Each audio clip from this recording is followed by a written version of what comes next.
I had such an incredible night 2 nights ago, witnessing the lunar eclipse.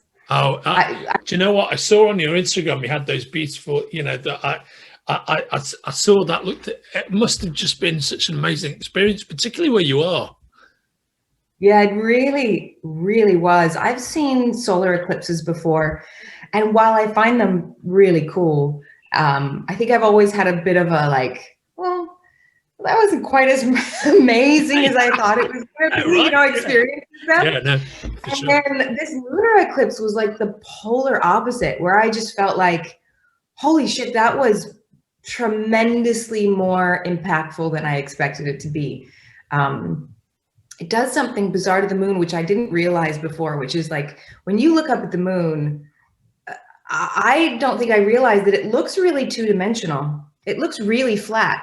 Like it really sort of looks like a picture of the moon hanging in the sky.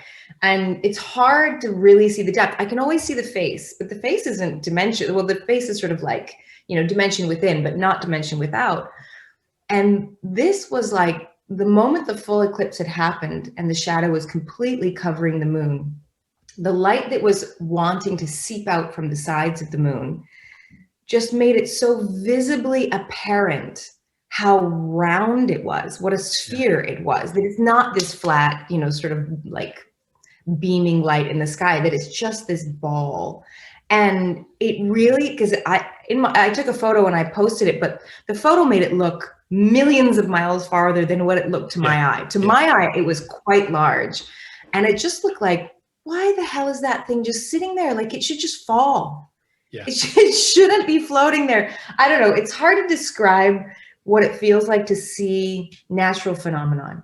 I just think words often pale, but I was left with a sort of feeling of radiance and joy and a feeling of connectedness to this mystery that we call life. And it was beautiful. So I'm still kind of like on that high. I'm kind of buzzing from it. I'm also beautiful moment.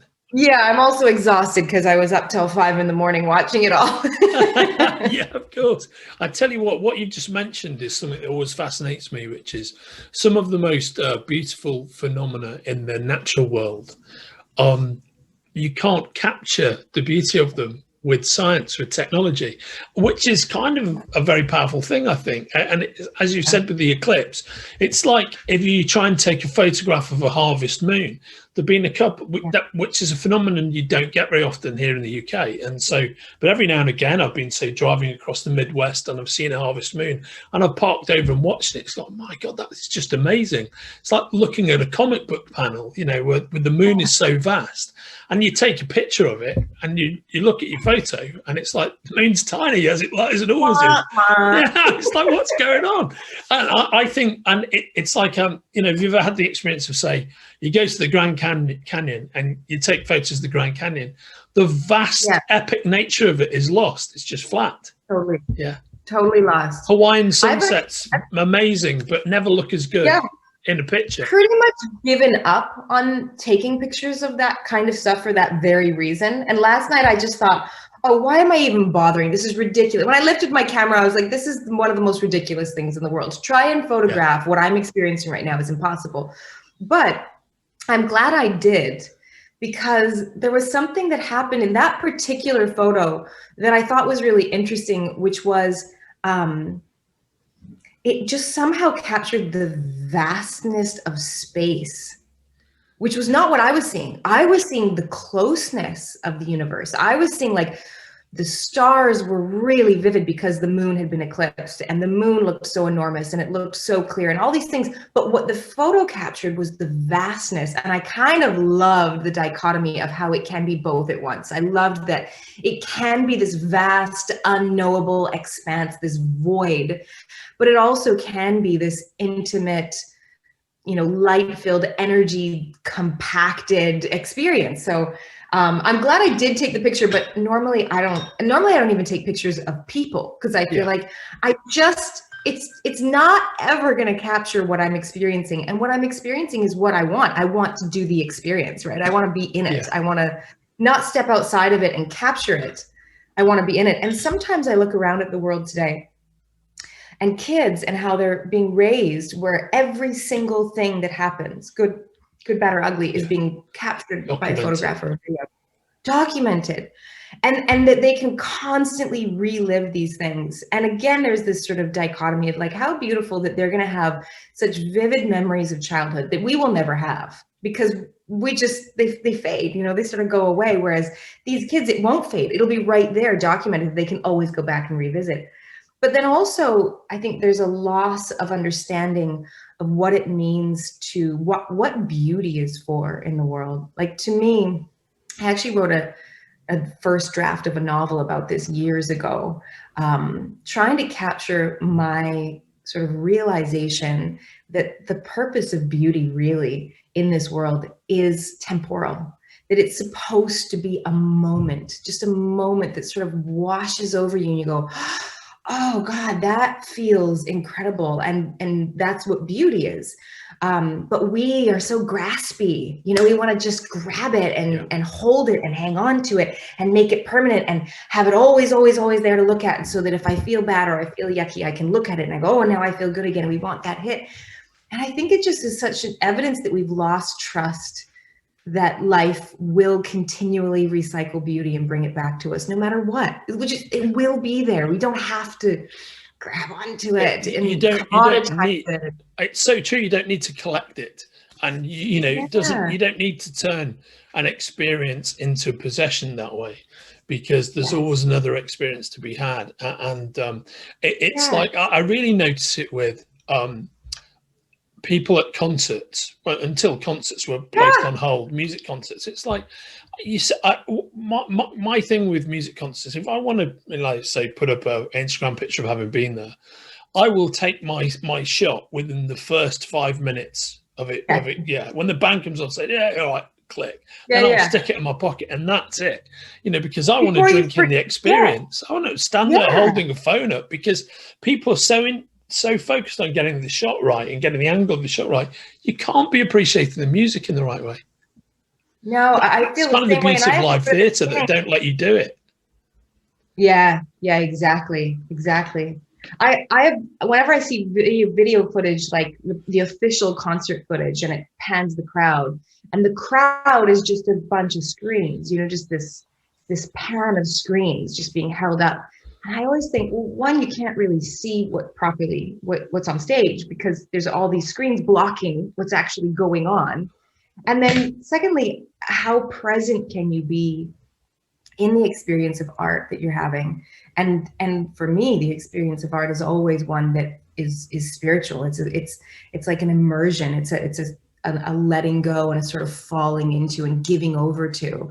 But if you're really self-conscious about what's happening in a way that you're like, I need to capture this, then suddenly that becomes lost, where you can't, for me, I can't just completely give over to that experience. And like you, I will have to do it within the first 5 minutes, or I'll forget, because I will give over to the experience and I'll get so immersed in what I'm doing, what I'm feeling. The last thing on my mind is taking a picture of it or a video of it. It just won't even occur to me for the rest of the concert. Yeah. I think that's very true. So I witnessed something a couple of years ago, which was there's the stage play Lazarus, which is a kind of a stage play sequel to The Man Who Fell to Earth, and it was the last project that David Bowie worked on before he passed away, and it was on in London in a pop-up theatre at King's Cross, famous station here, and the star of the show was Michael C. Hall. Brilliant actor, the guy who played Dexter on that Showtime series. He's been in a bunch of like great stuff. You know, he's got a great energy to him, and he plays Thomas Newton, the Bowie character. And it's a musical, but when it starts, when you file into the purpose-made theatre, he is lying on the floor of this very small purpose-made theatre, just in a prone position. So everyone who's passing him is like, you could put your arm out and touch his arm. No way. And people just can't fucking resist, in what was probably then 2017 or something, getting their phones out and trying to take pictures of them. They had a whole squad of like burly, men and women who were like handing out the programs and whatever, who clearly primed that if you see somebody do this, you've got to wrestle them to the ground. So they were just like body checking people out of the way because they didn't want to shout out no cameras. They had signs up saying no cameras because essentially the performance had already started. So they just used the application of force to do. I thought in and of itself, it became, for me, it was part of the entertainment. I was fascinated because every time somebody else knew what into the auditorium, I thought, are they? And they see them going for the camera, and then suddenly somebody appears and wrestles them, goes, no, and whispers in their ear, you can't take the photo, don't do it. It doesn't make a big deal. But I love about that, I love so much, is that they're breaking the physical barrier that has become so humanistically sacred, right? Nobody's allowed to touch each other. Not just the COVID thing, but like in general, our culture has become so anti-touch. Whereas I think, historically, cultures have been much, much more tactile, both in a loving way and a violent way. There's just been much more ability to reach into another person's space and connect or offend, one or the other. But I love that, like, for me, theater is so much more visceral than the screen, because you feel like you could reach out and touch them. You feel like you can almost smell the sweat on their skin. It's probably the guy sitting next to you in that hot little theater, but like, there's like a really physical element to it. And that just breaks that fourth wall completely and takes it into a space that has now become very taboo.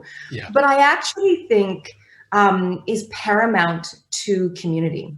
Like I have such a strong belief that touch is paramount to community. And I'm a very tactile person. So, right up front, I just sort of like, I'm out with it. Like, not everyone will agree because not everyone is tactile the way I am.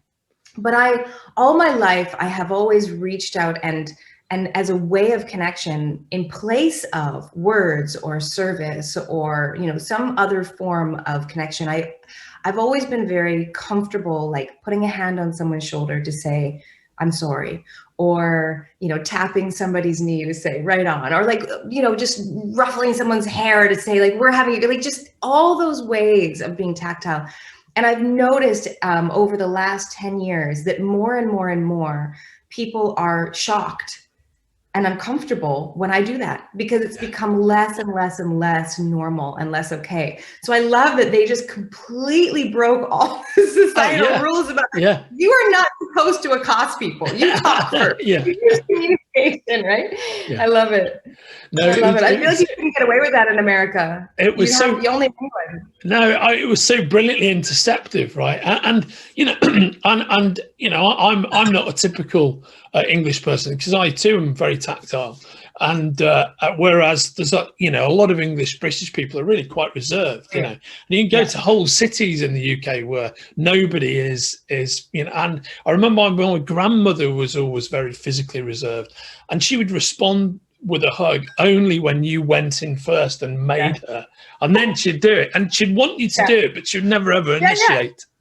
Oh my God. I remember when I was dating Dominic Monaghan, and he's Mancunian, and I first met his father, who was just the most lovely Irishman, but like very English in his reserve, and the first time I met him, I was excited to meet him. I'm Canadian. I just came at him with the biggest hug, and I wrapped him up in a bear hug, and he literally went, oh, and he fell off the curb. It was so uncomfortable, but I know he loved it too. Like, I know that for him, that's not how he would respond, but there was something in him that was touched too. Like, he wasn't uncomfortable in a bad way. Just, it was so outside of his comfort zone. He literally fell off the curb. Now it's wonderful that once again we've backed into the central point of the conversation that we're about to have. So welcome to Hard Degree, everybody. I'm Andrew Sumner. I'm here with my friend Evangeline Brains Lilly, and this is Evangeline Lilly's Library of the Soul, week 4. And we're here to talk about The Presence Process by Michael Brown, a journey into present moment awareness, which is all about the concept of being focused, living in the moment, embracing the moment we're in right now, which funnily enough happens to have been exactly what we've been talking about for the last couple of minutes. How ironic, right? Yeah. I actually thought that at one moment mid-conversation, I was like, wait a minute. This is exactly what the book's about. Right. How amazing. I know. And we didn't even plan it. That's the thing. I know. Nobody's going to believe us. That's unit. I know they'll just think these fucking bullshitters. I sat there with their chart of like, talk about eclipse, talk about reserve, talk, as if it was some roadmap. Yeah, but you can say with your hand on your heart, you didn't know I was going to tell you about my experience of seeing Lazarus, and I didn't know you were going to tell me about Dermot Moynihan's dad. So it's all beautifully in the moment. Yes, it is. Yes, so before we start talking about the book, I'm going to tell you something which is far and away of the 4 books we've looked at so far. This is the one that really speaks to me. This really had a lot to say to me personally, and I haven't started the exercises. I've read the preamble up to the exercises, but why 100%. I'm going to do the 10 weeks of it starting this weekend for sure. So I don't know if that was your sense of how I would feel about it, but it really spoke to me.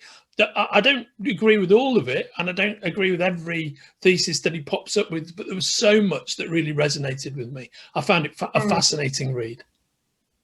I actually had no idea. I think I remember telling you at the end of our last discussion that I was so curious as to what your reaction would be, because I think I had a sense of what your reaction would be to the vision. I think I had a sense of probably what your reaction would be to Conversations with God, although less so. And I think the Red Tent being a novel and a well-written novel, it felt like, well, even if he doesn't resonate with some of the more pronounced feminine, energetic, spiritual messages, I think that it's just a lovely read. So this one really took us into a space that was kind of neutral in that it doesn't have a dogma attached. And I think that's where I was curious, because anytime there's a dogma attached, you can probably guess at somebody's reaction. Once you sort of understand their politics, their religious beliefs and that sort of thing, then you sort of know what you throw at them, if it's going to stick to the wall or not, and or if it's going to incite some sort of shitty reaction. Yeah. And this one, it doesn't have any dogma attached, or at least not an obvious dogma attached, not that I can deduce. And so I was interested. I just thought, I'm so curious, because you're a very cerebral person, and it definitely calms the monkey mind by addressing it, by talking to our intellect, by talking to our reason. But it's really not focused there. It's much more focused in what I would call a spiritual space, but maybe somebody else might call an energetic space, or just presence, the just being present, being here. What does that mean? What is existence? Maybe is another word for it. No, I think that's the right way to express it. That feels right to me. I think for me personally, one of the things that I've kind of been on a journey with throughout my life is dialing down the feverish pace at which my brain ticks over all the time. And that's one of the reasons I've always been plagued with insomnia. I've always been a poor sleeper, and I've always naturally arced myself. So I'm somebody who's always rarely ever asleep before 2 a.m. and struggles to fall asleep because my brain just won't let things go, and I'm constantly I have very active sort of dream experience, and for many years one of the things that I had an issue with was kind of the anxiety, or focusing on the anxiety of what was going to happen next, of consequences of things that would happen as a result of what I'd done in the moment, and where that was going to go. Not necessarily a fear of that, but a complete obsession with what's the ripple effect of this going to be, if that makes sense. So not so much, oh my God, this terribly dark force is coming and I don't understand what it is. Much more a case of, well, I did this today, so how exactly what's that going to lead to? Will it lead to this, plan A? Will it lead to plan B? Will it lead to plan C? And I've kind of been on a journey to calm that down. What I've felt about my own life.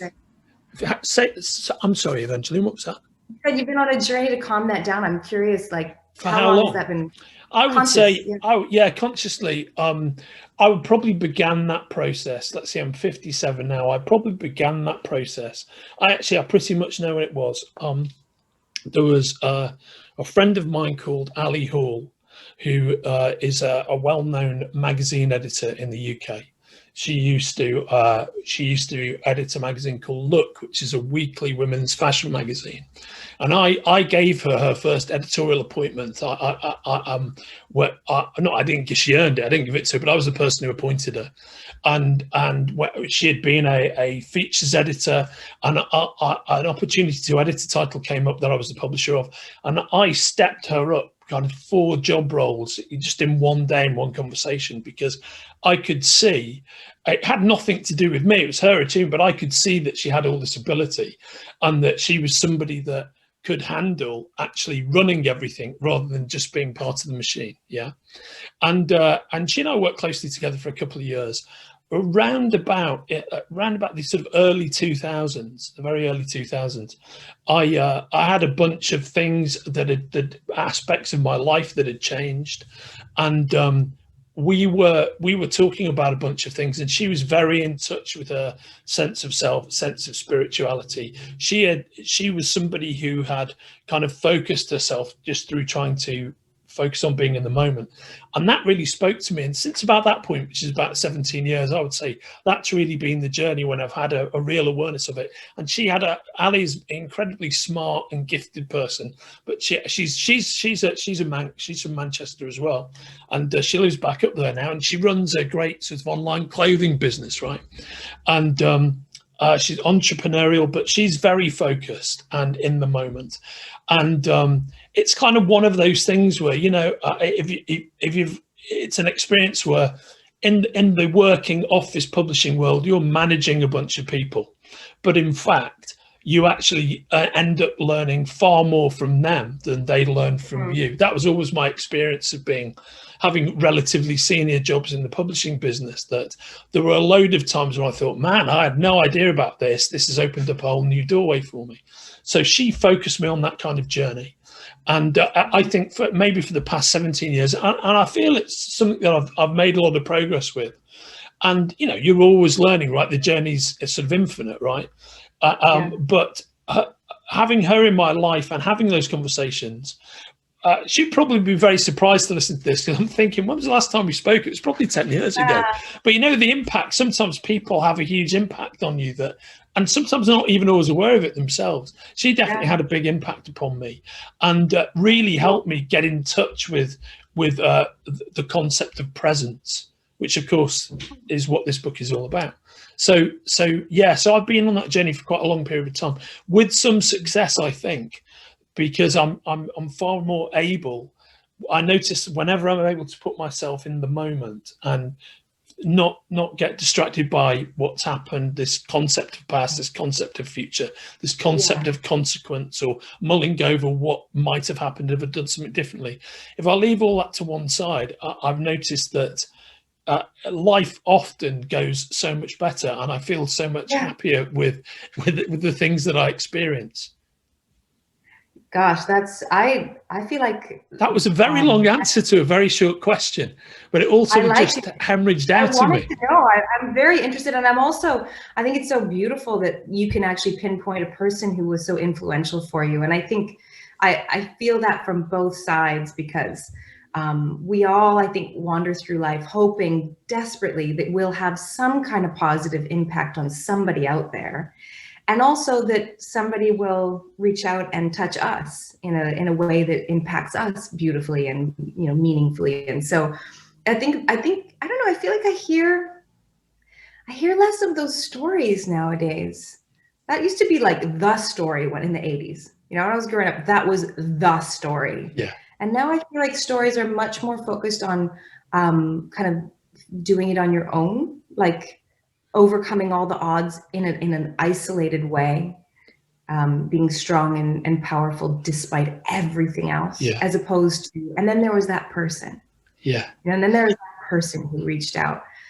So I loved hearing it all. And I was thinking, as you were talking about it, that that for me, I used to be, you said always, you've always been that way, which is interesting to me, because that means I assumed that even as a child, that you had a brain that worked that way. Absolutely. And yeah. Ever since I was first aware of my own kind of internal mental amazing. I mean, process. that's crazy. I reached, the reason why why this book came into my life was because I had reached a point where last time we were speaking, we were talking about the red tent. And in that, when I read the red tent, I had fallen in love. I had gotten pregnant. I was starting a completely new season of my life. I had retired from acting, at least so I thought. Yeah. I thought I was done with that. I was retiring into a quiet life of motherhood and writing, and that was going to be the end for me.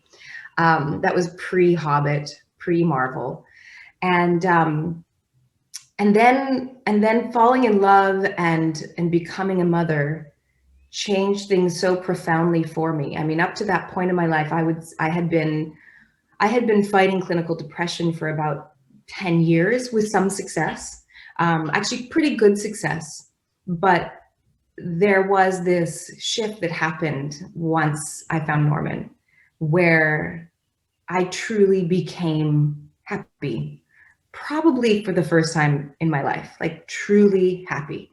Something inside of me settled, something felt at peace.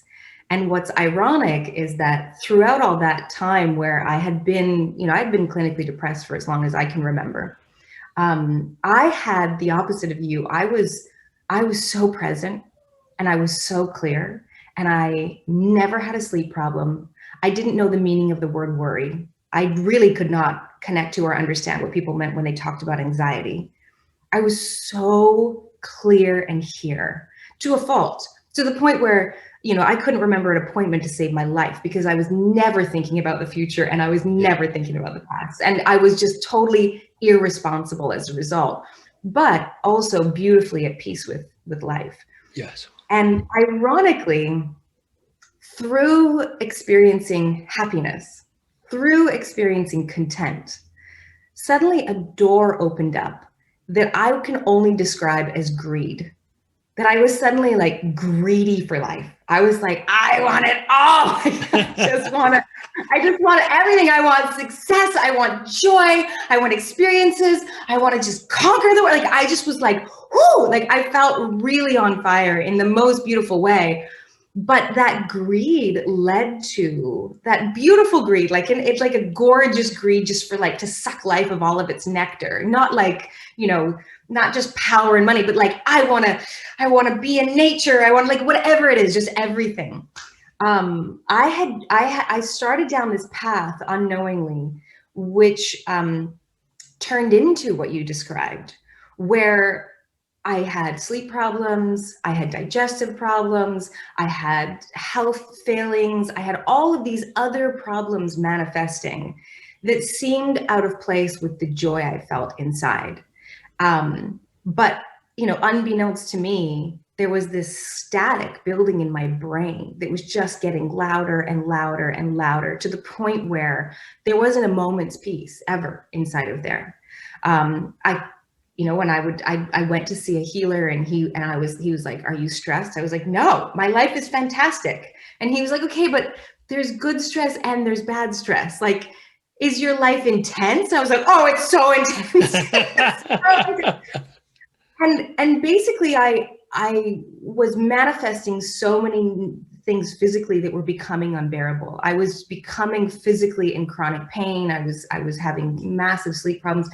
And it was that healer who was the first person to introduce me to meditation. He was the first person to guide me through a meditation. And that was a mind-blowing experience. My very first time ever in a guided meditation, I went into a timeless space. I was at my birth. I was at my children's birth. I was living past lives. I was in the future. I was in outer space. I was here I went into the most profound places and spaces and came out with this overwhelming glow. And he was the one who said to me, "Listen, I have read so many books, spiritual books, these kinds of books, and almost every single one, I find myself being like, yeah, that's great, but you know, just not quite, you know, like I get it. I get what you're after, but yeah. And he was like, this one is special and you need to read it and try to do the process. And so I did. And it suggests in the intro that you do it 3 times. Well, I was not a repeat reader of anything. I was not a repeat watcher of anything. I'm a very like, keep going, keep moving forward. I don't sort of stay in one place for very long. But I ended up doing it 4 times. Wow. 4 times. And the first time felt like... So that's virtually a year of your life, right? Oh, no, it took... So you're supposed to do it in 10 weeks. Yeah. It took me forever. It took... The first time I did it, I think I did it over a year. Ah, right. Okay, got it. So long to get through it. It was not like... I did not bang out the process. I think you're supposed to, but I was so... I was invited into spaces that were so profound to me that I needed time with every tiny step. Like sometimes I would read a paragraph and I would have to sort of just live with that paragraph for a couple months because it was so impactful. And I sort of needed to like integrate what I was learning in a way that took time. So it actually, over the course of, it's more like, let's see, I think that was 2016, I think. So about 4 years, about once a year, I did it. And it has been different every time and has had a profound impact in a way that I could never prove was directly connected to the process. Like in the way that the process describes, where it seems like everything is just sort of orchestrating and coordinating in a completely unlinear way, you know, in a way that doesn't, you can't sort of go, oh, well, A led to B and B led to C, and so therefore D. It's just in my heart, I can feel how all these pieces have like moved and shifted in my life and come to a place where I kind of, in a horribly traditional Christian way, I feel like I've been reborn in a way. Like there's been a return to the innocence I used to carry. Yeah. And also layered with a maturity and a wisdom that's come with the pain and the time of suffering through, you know, depression and then physical issue after physical issue after physical issue that have all almost been completely resolved now. Wow. That's pretty amazing. Would you be able to just give the bare bones of, clearly this is a book that you have to read to really drink it in, but what your experience of the bare bones of the process actually is? It sounds so reductive to say it out loud. Yeah. But it's a breathing practice. It's a breathing practice that essentially asks you to twice a day, hopefully ideally at the beginning of the day and the end of your day, sit down and make space for what is, and not fight it and not analyze it and not resist it, but allow whatever is to be, which sounds really basic and simple. But the reality is, I think most of us spend our entire day running from what is, which is often our feelings. You know, I think a lot of our lives are spent avoiding what we call negative feelings and chasing what we call positive feelings. And essentially, you know, again, it's very reductive to put it into like a tiny soundbite, but the presence process offers the idea that there is no such thing as a bad feeling or a good feeling, that all feelings are extremely valuable and beautiful and good. And that if we make space for them, they are our guides. And they will take us into the deepest places of ourselves where we can do the inner work we need to do to move through the world in presence and peace, so that we can be with whatever's happening and not find ourselves running away with coping mechanisms, running away into work, running away into distraction, running away from ourselves over and over and over again until we're so disconnected from ourselves that we manifest dis-ease or some form of disease, whether it's an addiction or whether it's, you know, an actual physical ailment, or whether it's an injury, or whether it's a broken relationship, or whatever it is, that we will manifest those things the farther and farther we run from the truth of what's within us. Yeah. Does that sound about right? No, that I think that's very well expressed, actually, and I think it's just worth touching upon where the author Michael Brown was coming from when he first created this book, which is that essentially he was somebody who suffered from Horton's syndrome and suffered through 10 years of chronic pain, I believe. I think he's a South African guy, right? Brent, I think that's what he is. Yeah, is he South African or Australian? Oh, he is South African. I was thinking he was Australian. Yeah, and basically this is a set of practices he came up with once he got to the point where, okay, I'm one of the side effects of this illness is kind of chronic neuralgic pain that doesn't really leave you, and it was his way of sitting in the moment with that pain, and the thing that helped him draw this kind of roadmap was that beginning, and I found that really quite fascinating. So this is really a question of self-applied practice to try and deal with the issues he was facing, and this book was the outcome. Yeah, I think that it's also worth mentioning that, you know, he says at the beginning of the book that he reached a place where he realized, I have to decide whether or not I'm going to check out or check in. Yeah, it was either suicide or figure out how to live with this pain, this unbearable, mind-numbing neurological pain. And his journey into that pain was then the fruit of that journey into that pain was the process, and that it was actually just an exercise in self-healing or self-work, whatever you want to call it. That he wasn't trying to create something for other people to follow. It was entirely selfish. It was entirely about, I can't live with this. I need help. And I can't find it out there, so I'm going to look for it in here. Yeah. And I find it really interesting because I'm actually, there's a parallel happening right now where I'm working with this man named Eric Goodman in preparing for Quantum Mania. We're going to shoot that soon, the new Ant-Man and the Wasp film. And I have been out of commission for about 2 years now, physically. And so I got very nervous about needing to go back and do such a physical role when physically I've been so weak for so long. And so I'm trying to build strength back into my system, back into my nervous system, my structural system, my muscular system, all my different physical systems. And again, sort of, I feel like it just came to me or showed up in my life, this guy named Eric Goodman, who in a very similar way was, by the time he graduated college, in chronic pain, like immobilizing back pain, as he was graduating from chiropractic medical school. So he's the guy who's supposed to be healing everyone else, and he cannot fix like what is wrong in his body, and had 6 doctors say, you need back surgery. Yeah. And he knew as a medical student that back surgery basically is the end of ever having a healthy back, right? Like it's just going to send you down a spiral of further weakness and further issues.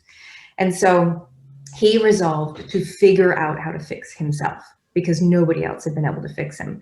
And he created a process called foundation training that he's now passing on to other people, including myself. And it is revolutionary. And for me, I've gone to lots of physiotherapists, and this was the first time I felt like, oh, finally, somebody's not just doing what we've always done. Finally, somebody's saying there's got to be a better way, and figuring it out and using their own deep inner wisdom to figure out what is that better way. And it is better. And it is, to me, it's like an evolution in science. This, to me, I feel like he's made an evolutionary leap in medical science as far as like structurally what we should be doing to help our bodies. And for me, I feel like that's what Michael Brown did spiritually, is he made an evolutionary leap out of necessity, out of desperation, out of deep weakness and deep need and deep pain. He needed to live in a better way, and he found a way. Yeah. I think it's really quite powerful what he achieved. And what's interesting about it, for me, who, I tend to arc more on the empirical than the spiritual side of things. Yeah. Although, like everybody, I have a spiritual dimension to my life. But there's a lot of parallels with the core of this book to the work that a doctor called Dr. Laurie Santos does. Evangeline, have you ever heard of her? No, I now have to write it down. Dr. Laurie Santos has got a podcast which is produced by Pushkin Industries, which is Malcolm Gladwell's company, and it's called The Happiness Lab. And she is a psychologist. Oh, I've heard of the Happiness Lab. Yeah, she's a psychologist at Yale, and she teaches the most popular course in Yale history, which is the Science of Happiness. And she came as a result of, she came to it because she's a professor there at Yale, but she's one of the professors who is essentially like in a British private school, Gryffindor or whatever. So let's say she's running the Gryffindor of Yale, and in the course she would of love that reference, I'm sure. I'm sure she would. Yeah, I'm sure she would. If destroying all her brilliant work just through these casual pop culture references. But she's kind of a brilliant and very she's a very charismatic person, and in the course of looking after these students and realizing how many issues these students, she should be on top of the world. They're the smartest, some of the smartest people in any given year. They've dedicated their entire lives to getting to Yale, which is almost impossible to get into. And they've got into Yale, and some of them on these amazing scholarships. And rather than being in the moment and celebrating this incredible education that I have access to in this incredible place, in fact, they lead lives of stress, and they can only look, kind of one semester in front of them, and it's all about passing exams and cramming and all this kind of stuff. And she said she was struck by the fact that almost none of these students seem to be having a good time. They're really high-performing students who all appear to be miserable. And what the Happiness Lab is all about, it distills that course that she created, which is basically using her doctrines, which is kind of evidence-based research and science, to figure out how people can be more happy. But a big finding, one of the big elements to the whole thing, is about being in the moment and being present. And so she has come to exactly the same conclusions for part of what she talks about as the author of this book has, but through an evidence-based science story. And that fascinates me because they're saying virtually the same thing. Yeah. One of the things I found. Oh, go ahead. Oh, no, carry on, please. I was going to say, sorry. No, you go. No, you finish. I was just going to say she's basically one of the big focuses that she has is that you have to be present and in the moment and take time out in every day to breathe deeply and center yourself where you are, and that any form of, whether you want to call, whatever you want to call that, whether you want to call it meditation, whatever, that is incredibly beneficial, and everyone should do it. Just take 10 minutes to do it every day, to center yourself and just focus on the moment and don't think about anything else. And it's a very powerful thing, and it's exactly what this book says. That's how it feels. Exactly. And actually, Michael Brown, I noticed I've read this 4 times, and I was revisiting it again this week in preparation for the podcast. And I noticed something I'd never really noticed before, which was in his Reawakening intro.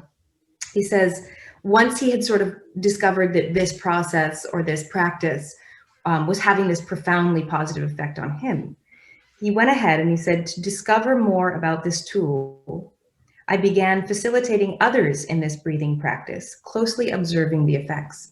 So he basically became like a social scientist and said, okay, well, it worked for me, but I don't know, let's see if there's something in this. I want to see what happens when other people do it.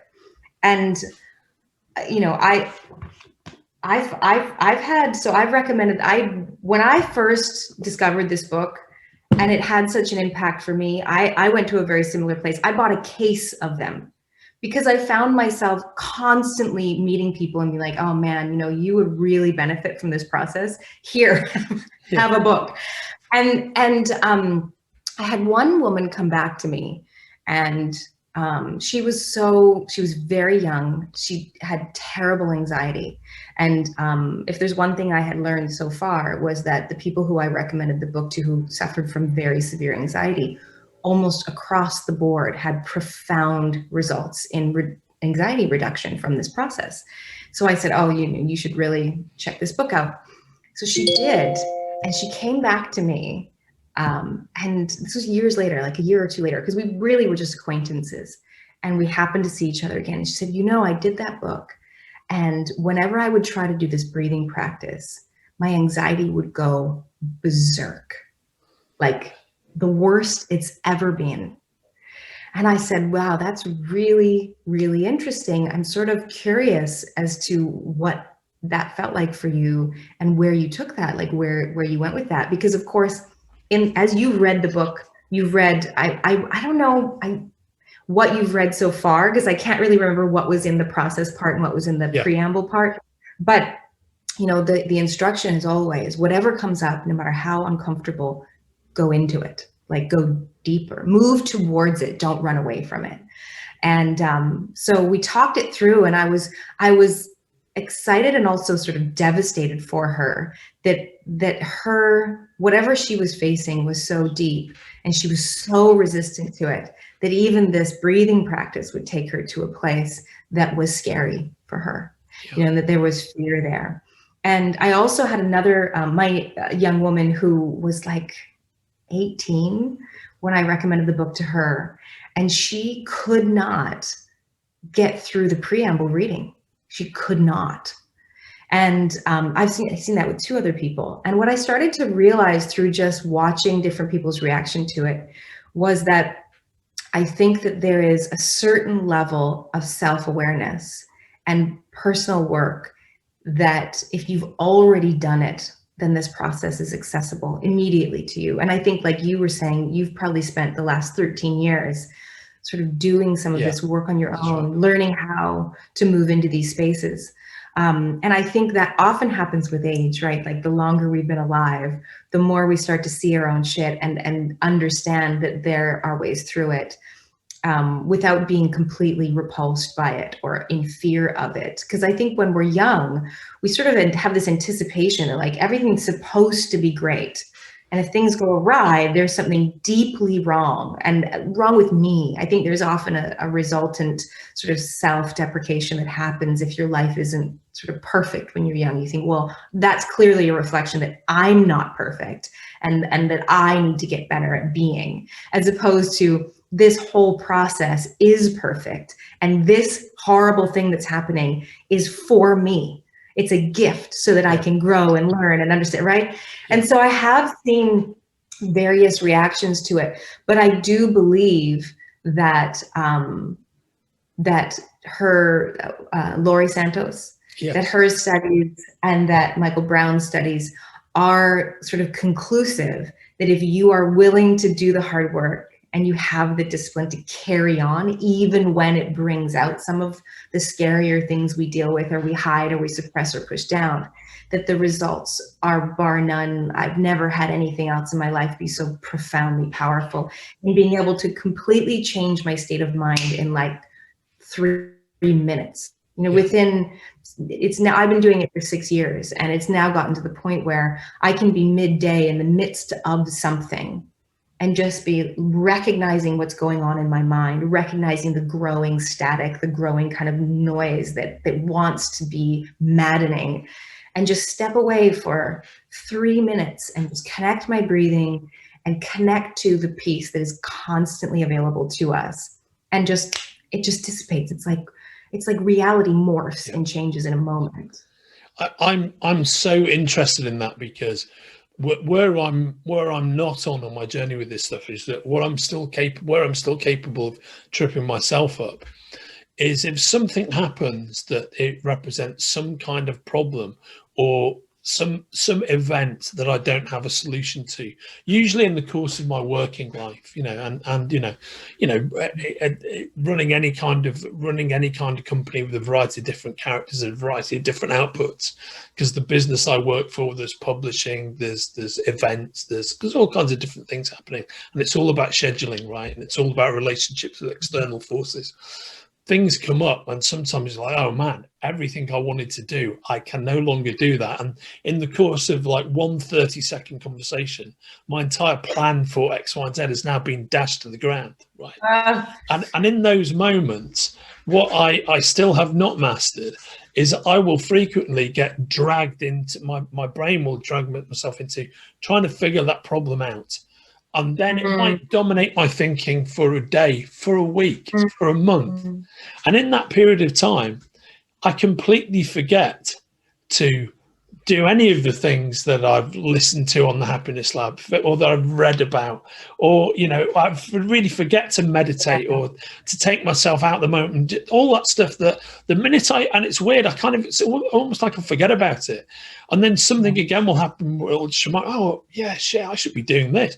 The minute I start doing it again, boom, it totally works. But I haven't got to that point where you are, where it's like, I'm where I want to be, is that I just fucking remember to do this stuff all the time, and that it becomes an instinct. And I think that's where I want to get to with it. And what spoke to me about this particular book, because it effectively is a 10-week set of exercises, part of what I think it's trying to achieve is that you're drilling a habit into yourself. Yeah. Absolutely. And I am, go. No, that's what spoke to me. Yeah, well, and I am like the most anti-structure, anti-schedule. I am so right-brained. Everything in me rejects anything that is rigid or continuous, or like I just want to flow. I just want to move. I just want to like feel my reality and move through it in such a hippy-dippy way.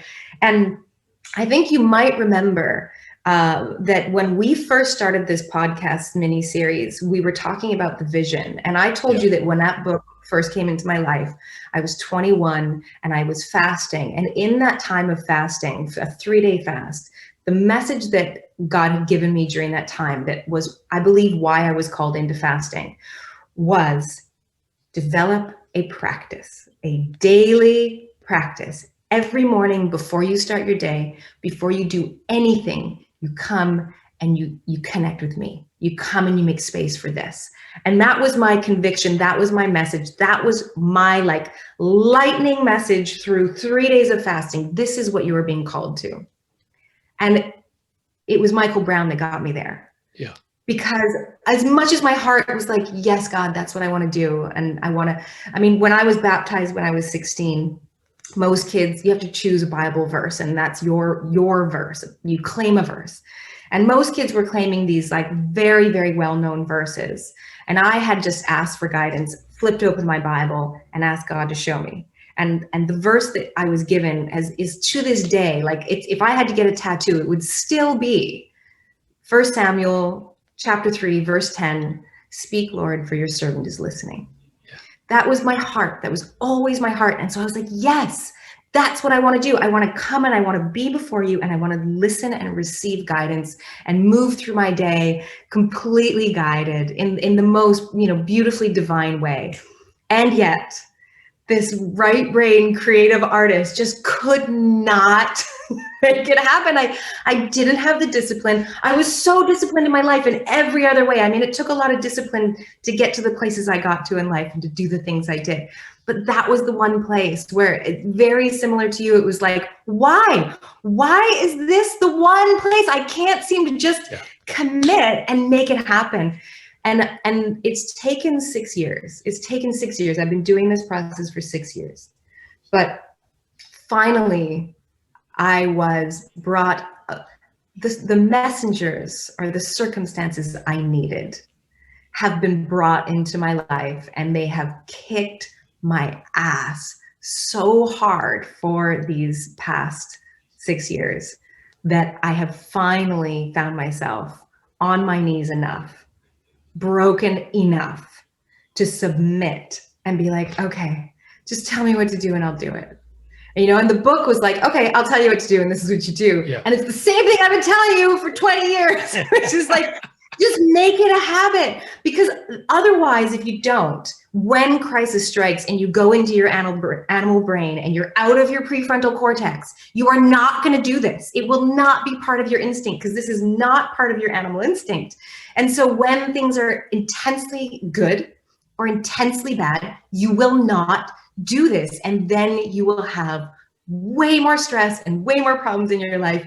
And since I have finally made it a daily practice, every morning, every night, with, of course, flexibility, that I have to be careful because I can get too rigid. I'm a very pendulum swingy person. I mean, I don't think I'm manic, but I'm very hyper focused, or just off in the clouds, totally not paying attention to anything.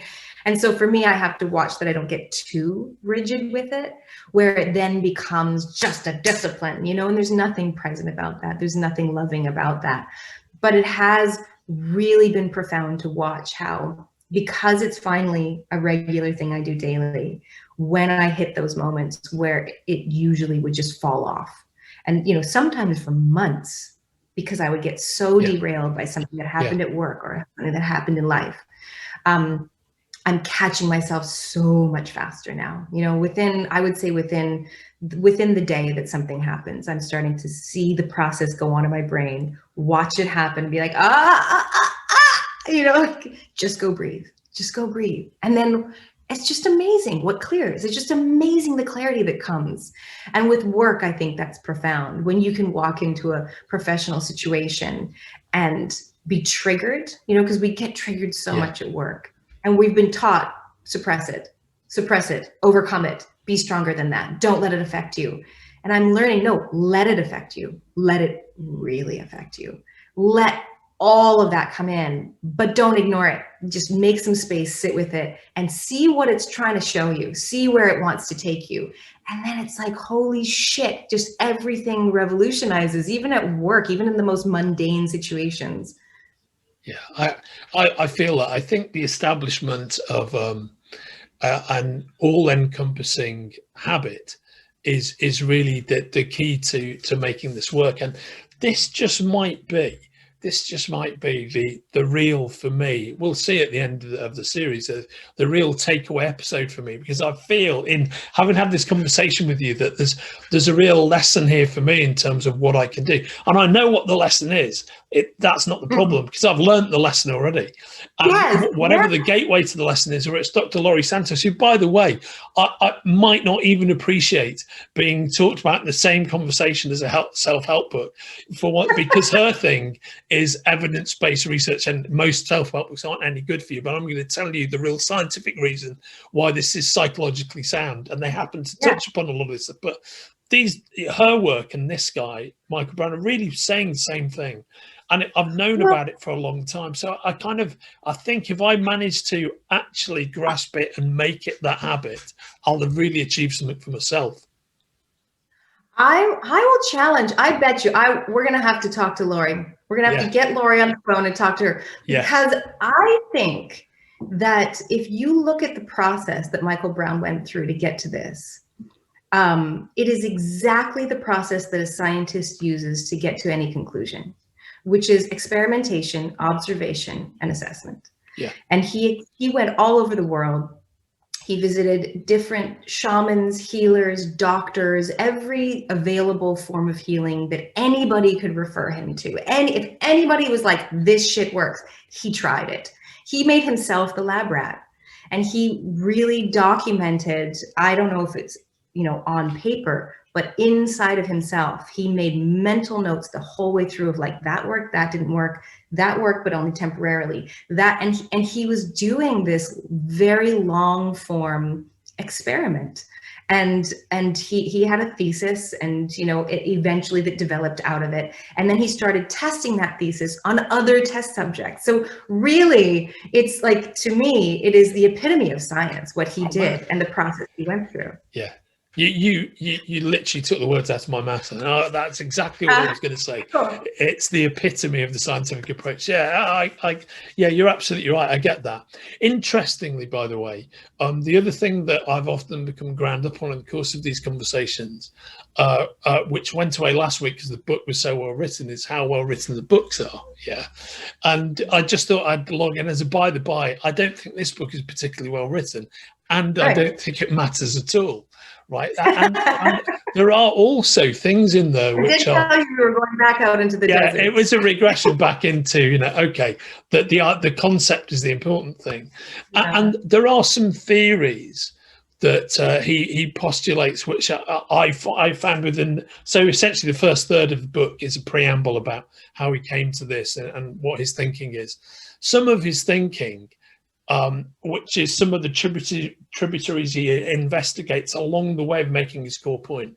I read it and thought, okay, mate, I just think this is filler. I'm not feeling this at all. So just to remind you, he has this whole theory about the pathway of awareness and 7-year cycles. Yeah. Oh, yeah. And it's a great theory, but that's what it feels like to me. Whereas the whole concept of consciously connected breathing, that feels immediately real to me. Yeah. The 7-year cycles feels like some dude's theory, and it's a nice theory, but it is a theory nonetheless. It didn't feel like an immortal truth, which hit me like a lightning bolt. That's somebody coming up with something like you would write an essay if you were doing a degree or a thesis at high school and go, oh, that sounds pretty fucking good. I'm going to stick this in the book. That's going to give me an extra 30 pages. You know what I mean? It didn't feel that didn't feel real to me, but it doesn't invalidate the book. This is cool because when I was pregnant, I watched this video that was, I hate it when people reference things and then they don't have the fucking name of the person, the place they saw it, but that's what I'm about to do. So forgive me in advance. But I watched a video that was by a quantum physicist who through quantum physics had really essentially moved through the mental realm into a space of much more of a sort of spiritual perspective. But he was giving an argument about sort of that journey and like how science took him into this space.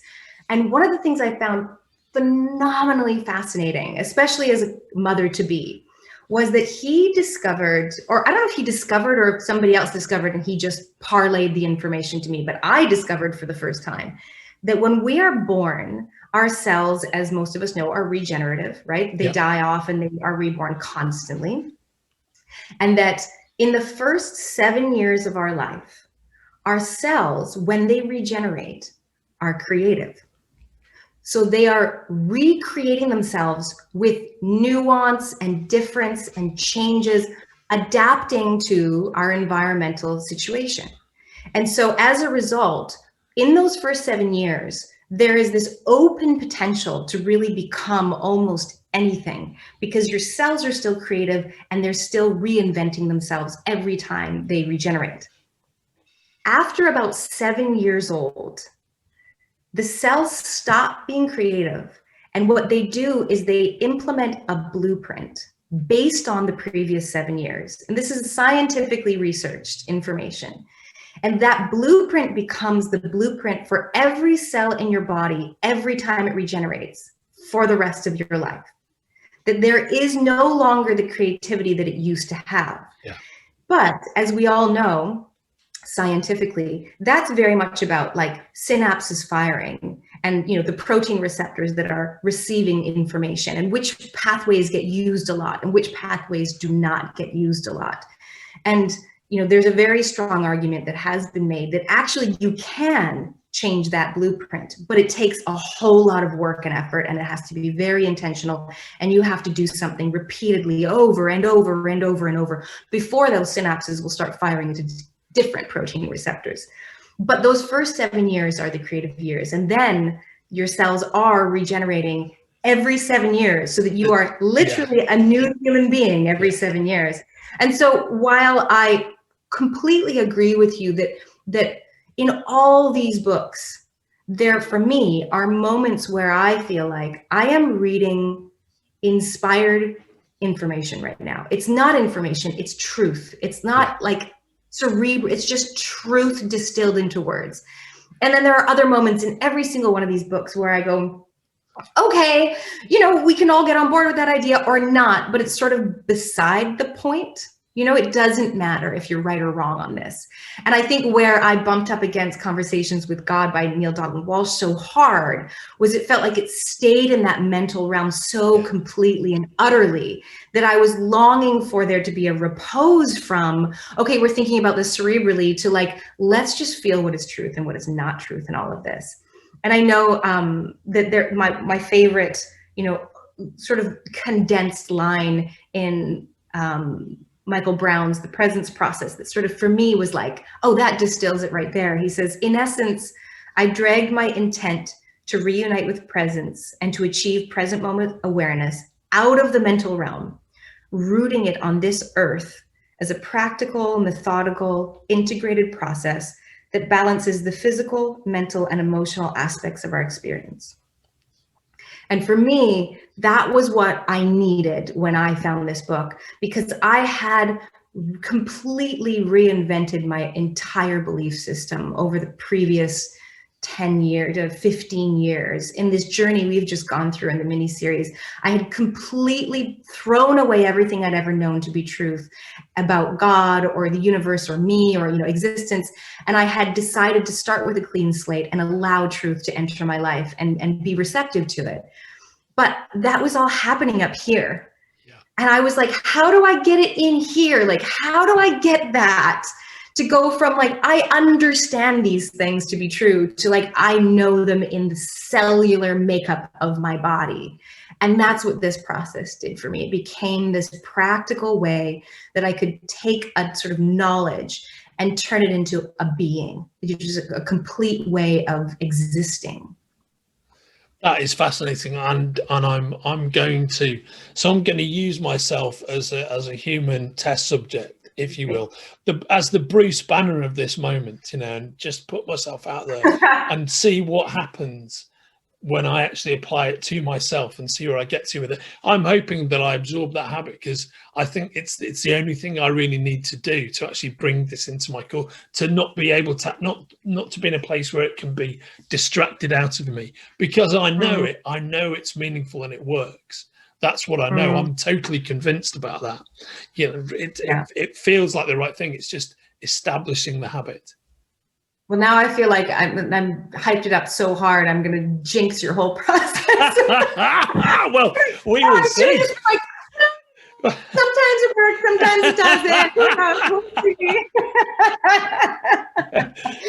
I know when I go into anything with high expectations, like a movie or a book or something, it never lives up. It just never can live up to it. No, I think the great thing is, I don't think that what feels beautiful about it to me is my expectations aren't that high.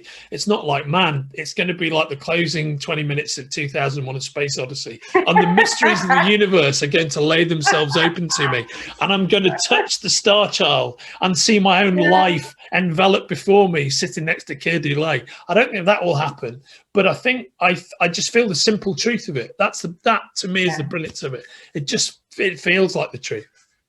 I agree. And that's sort of what happened. Like, I mean, literally the last 20 minutes of 2000 Space Odyssey was what happened to me that first time that this healer guided me through a meditation. I mean, that is the best way that I could sort of connect anyone to what I experienced. And I remember afterwards having this very clear, first of all, overwhelming glow and joy that was like, you know, people describe when they've had a near-death experience, when they've like moved towards the light and come back. I had that kind of, what I was left with was a residual that lasted for weeks. And yet I found myself very clearly feeling like, but I have no desire to chase that experience again. There's nothing, if I wanted that experience all the time, I should just ascend. You know, I should just like what's the point of being here? Like, that's not what the here is for. That's what there is for. Like, to me, that's what spiritual, like being a spirit is for. So I'm here in this body. That's not what I'm chasing. That's not what I'm interested in, because that is so removed from day to day, you know, fucking mothering, wifing, working, living, gardening, cleaning my toilets. Like, that's the gorgeousness of being alive. So what I was looking for was something that was much simpler, much less grand, something that could be integrated into a very sweet human daily existence that would just create, like, just allow me to savor and taste the flavors of all of it so much more vividly. And I have to, because I tend to be quite a grandiose person. I'm a Leo, so I am just like, everything wants to be big and grand and intense. And like, I don't have any casual friendships. All my friendships are intense. They're deep and they're intense. And so it's a challenge for me, but this process has helped me be more like you. It's helped me be more like my partner, Norman, where, like, you guys are so connected to deep, profound truth, but it doesn't have to consume your thinking or your way of moving through the world, where it's just there. And it's just sort of simmering under the surface, allowing life to flow more easily, to be more beautiful, to be more loving. And I love being around people where I always call Norman, he's my natural Buddha. Yeah. Because he lives like Buddha, but he has no consciousness of it. He's not trying. He's never in his life read a book front cover to back cover, except a cookbook. He's a fantastic cook. He is like never ever gone to been like a church person or a temple person or anything person. He doesn't really pray. Like, I've brought that into our family life, but he is so outside of it all, and yet it's there. It's just all there. It's just part of the makeup of his being. And for me, it's always a beautiful reminder that it doesn't have to be a cross that I carry on my back. You know, it doesn't have to be this disciplined practice that I perform all the time. Like, it doesn't have to be any of that. It can be easy and light and beautiful. And it should be light. That should be the lightest thing we carry, is our connection to, you know, the all, you know, the consciousness we all share. I love it. I think that is absolutely the hard degree moment right there. That's it. I couldn't agree more. And I think that's a great place to park our discussion, our detailed discussion about this very interesting, for me, book, which I would recommend anybody listening to this read, because it's a very easy to absorb roadmap to a practice that I honestly think can benefit everybody's life. And I think I haven't really felt that way about anything else we've been through so far, and they've all been interesting and informative and revelatory conversations. But I think this is something that is tremendously useful for everyone, and everyone would do well to check it out. And I can see why you carried around a crate of these books, giving them out to people at key strategic moments. Makes complete sense. Yeah, it's sort of hard not to when you have something that really is a blessing to you. You want to share it. You want other people to be blessed. You're like, oh God, this thing was amazing. I really want you to have that beautiful experience too. Yeah. So that's it, people. Check it out and have that beautiful experience. And Evangeline, next week will be our 6th episode of Evangeline Lilly's Library of the Soul, and it will be our 5th and final book for the time being, which is the Workaholics Anonymous Book of Recovery. So for anybody who wants to check out that book over the next week, what can you tell us about it, Evangeline? Well, I think if we looked at these 5 books as a trajectory, if we looked at them in a sort of linear fashion, I would say that we have gone from faith to theory to practice.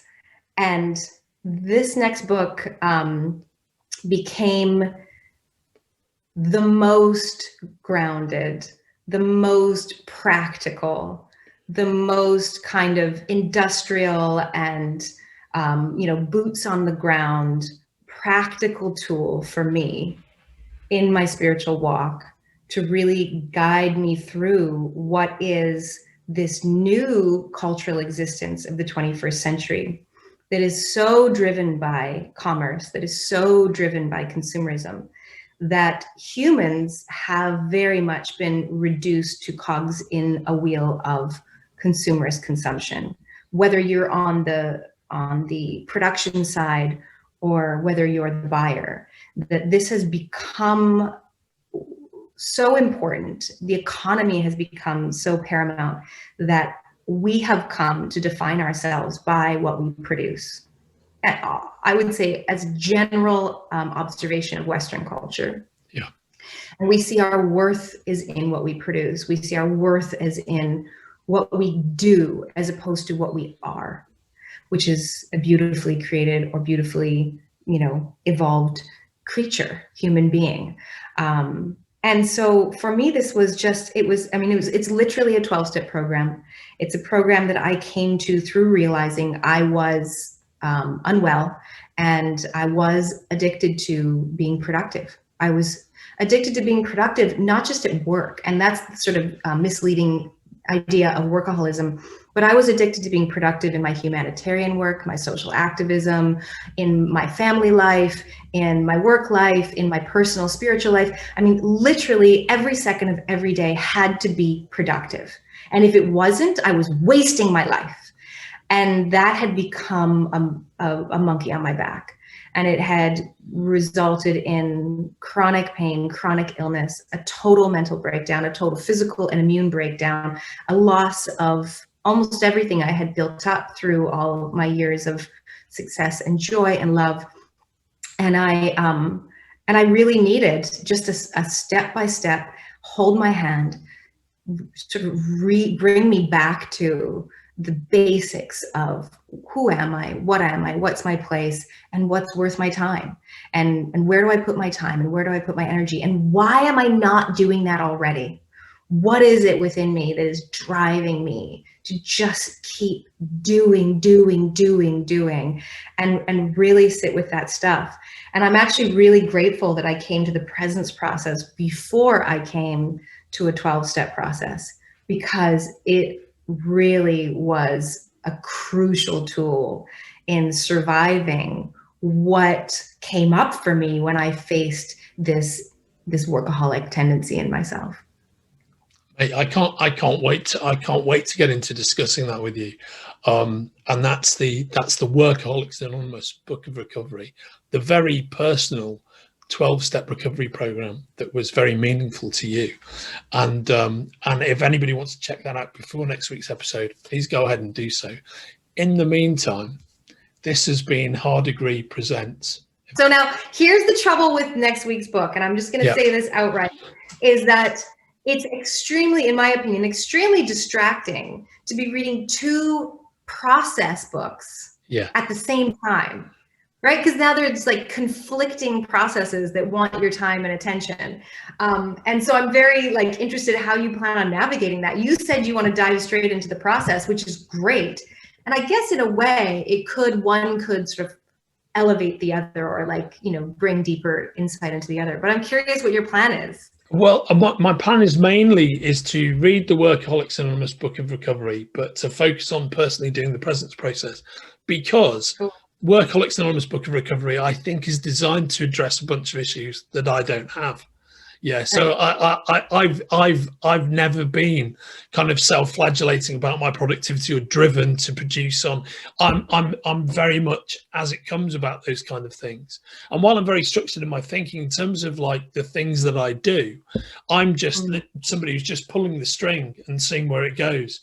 No plan, no structure. So on a macro level, I have no structure at all. On a micro level, I'm incredibly structured, but it means that the whole workaholic thing, kind of going, I must, all of that needs to be in place. I'm not like that. So that's, to me, is the value of next week's conversation, is talking to you about your experience of those issues and this tool that you've used to help you with that. But I don't think it's a tool I've ever needed. So that's the real interest for me from that conversation. Whereas the presence process, I absolutely need it. I feel like that what you just described used to be exactly how I lived my life, that pulling the string and seeing what comes. I used to tell people all the time, I am entirely opportunistic. I am the most opportunistic person. I don't plan shit, but everything falls into place and everything's always good for me. And then there was a switch that shifted, like I said, when I became so happy and content in my beautiful life with my partner, that I always blame him. I always say, you are the reason I became a workaholic, because I was so settled. Everything was so good. It was like, the world is my oyster. From here, from this solid, beautiful base, I can do anything. I just got to choose what it is. Yeah. And I couldn't choose. It was like, I'll do this, Yeah. this, and this, and this, and this, and this. Yeah. But then it became that shift away from, we'll talk about it next week. I just about dove into. Oh yeah, okay. Just about to jump into the episode. No, it's good. It's good to keep our powder dry, as they said in the UK military. Yeah. I'm looking forward to it, mate. It'll be great. Yeah. Okay, we'll see you then. Yeah, that was another great one, mate. You take care of yourself. Have a wonderful day. And I'll Evangeline Lilly's Library of the Soul with Evangeline Brains Lilly and myself, Andrew Sumner. And we'll see you next time around. Thanks for another great episode, mate. It's been great, Andrew. I love talking to you. Take care. See you next week. Yeah, next week. Okay, bye. Bye-bye. You've been listening to Hard Agree. This episode was edited by John Horsley and Kenrick Regan, and our theme music, Golden, was written and performed for this show by Liverpool's finest band, Denio. Hard Agree is a production of the Spoilerverse and myself, Andrew Sumner.